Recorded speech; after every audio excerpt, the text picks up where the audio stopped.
கண்டிப்பா டிவி கேக்கு சப்போர்ட் பண்ண மாட்டேன். என்ன காரணம் சார்? அதனால நிறைய பிரச்சனைகள் வந்திருக்கு. அவங்க அரசியலுக்கு வந்தாங்க அப்படின்னா கண்டிப்பா நாடு உருப்படாம போயிடும். அதனால அவங்க வர வாய்ப்பே இல்லை. ஏதாவது காரணம் இருக்குல்ல, இந்த காரணத்துக்காக நான் வந்து டிவி கேக்கு வந்து சப்போர்ட் அவங்க வந்து இப்ப என்னன்னா மக்களுக்கு வந்து ஏதாவது ஒரு சின்ன விஷயமாவது நல்லது பண்ணணும்னு நினைக்கணும். அவங்க துளி அளவு நல்லது பண்ற எண்ணத்துல வரல, சம்பாதிக்கிற எண்ணத்துலதான் வந்திருக்காங்க. அது எப்படி அவ்வளவு உறுதியா சொல்றீங்க சார்? ஏன்னா ஒரு தடவை கூட நம்ம வாய்ப்பு இன்னும் கொடுக்கவே இல்லை. விஜயகாந்துக்கும் வந்து எதிர்கட்சியா இருந்தாலும் நான் விஜய்க்கு வாய்ப்பே கொடுக்கல. வாய்ப்பு கொடுக்காமலே அவர் நல்லது பண்ண மாட்டாருன்னு இவ்வளவு உறுதியா சொன்னேன். இவங்க இத்தனை வருஷமா வந்து நிறைய அந்த படம்லாம் நடிச்சிருக்காங்க, நிறைய அமௌண்ட் எல்லாம் சேர்த்திருப்பாங்க.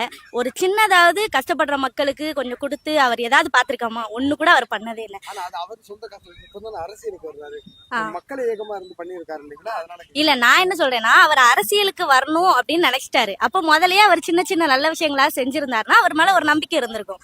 திடீர்னு வந்து நான் நல்லது பண்ணுவேன்னு சொன்னா ஒரு ஆள் மேல எப்படி நம்பிக்கை வரும்? அதுதான். இப்ப யாரு நல்லா அரசியல் பண்ணுவாங்கன்னு நினைக்கிறீங்க சார்? யாரு வந்தா சரியா இருக்குன்னு நினைக்கிறீங்க?